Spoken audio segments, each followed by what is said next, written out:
Hey guys, it's Thomas, MrWartburg here for the 48th episode of the MrWartburg Show. Like I said in episode 47, I'm, careening right into a day of shooting 4 in a row, and this is video number 2.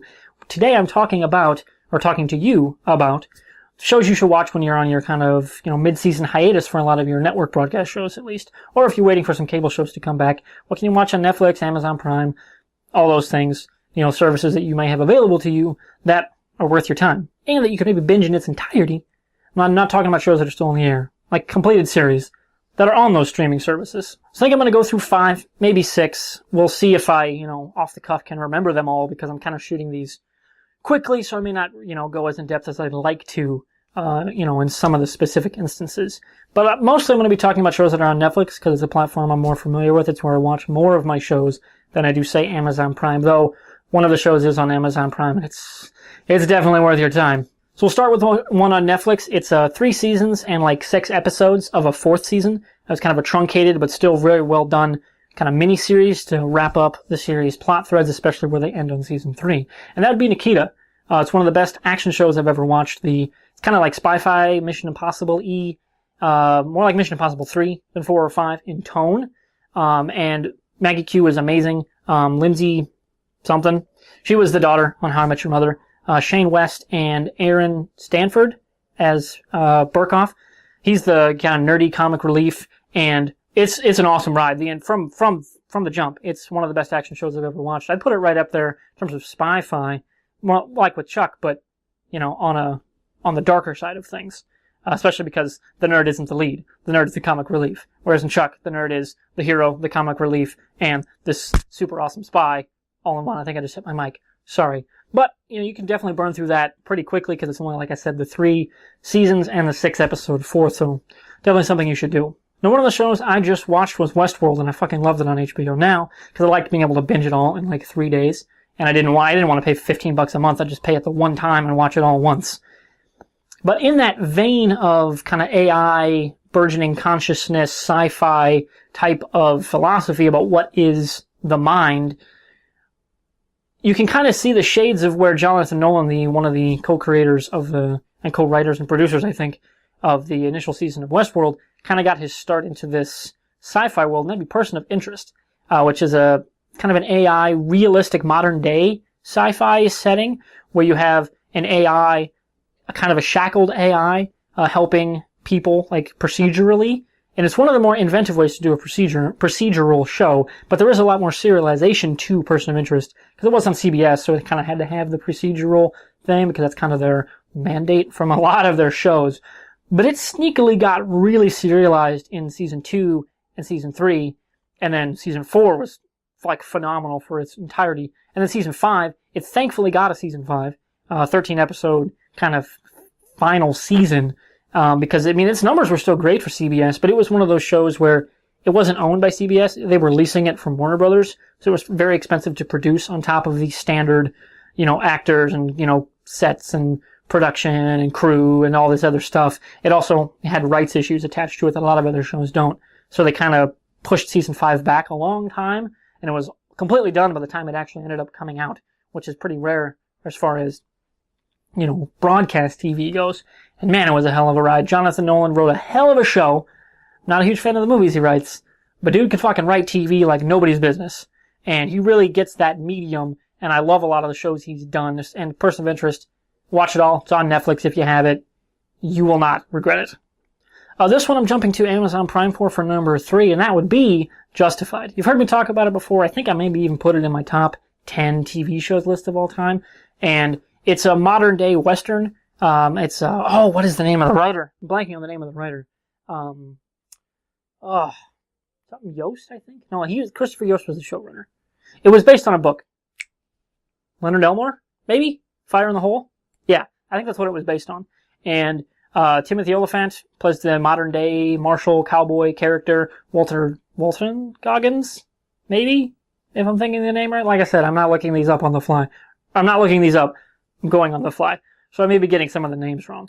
But he plays kind of the main antagonist for the 5, 6 seasons it got, because I guess the one does count as 2 seasons because of how it was truncated, how it was split.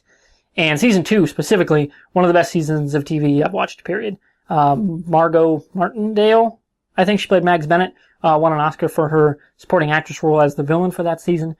Man, that season was fucking awesome.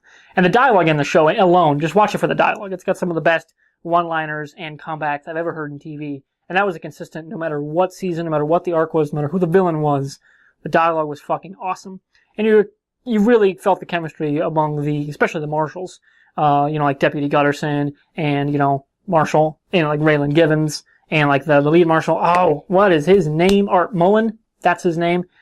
It was awesome. And Jim Beaver was one of the villains in, I want to say, season 4? Man, Jim Beaver's awesome. Mostly because it's fucking Bobby. So, kind of had to be awesome. Okay, I think I'm going to end actually on 4 with my number 1.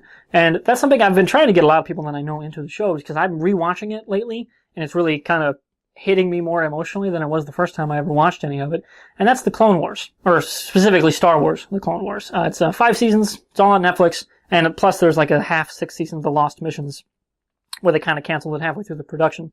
So some of the stuff didn't get finished, but they did put out in like comic book form and things like that. Like Darth Maul's Son of Dathomir, I think, is a comic book or a book coming out that was based on where they were going to go in season 6 of Star Wars, The Clone Wars.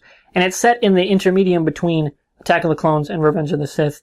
And it does a lot to build up where Anakin is going into that movie.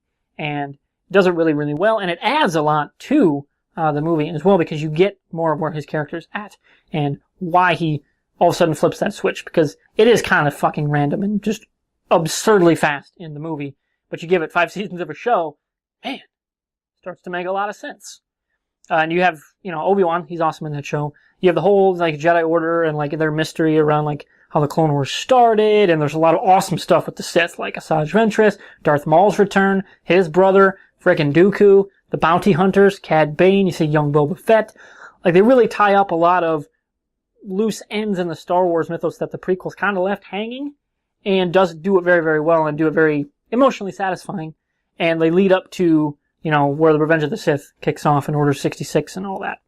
Plus, if you watch that, I think I watch Star Wars Rebels, which is I'm going to start watching that. I've never watched any of that, but I'm finishing up Clone Wars, kind of rewatching the highlights, especially season 4 and 5, because I want to watch more stuff with the clones, because Captain Rex is the fucking man. And like I said in yesterday's episode about Star Wars, Rogue One, A Star Wars Story, it feels like they're in a time of war.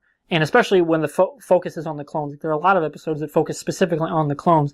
And I think those are the highlights, some of the highlights of the entire 5 season and a plus run of the show is when it focuses on those intimate stories about people dealing with conflict.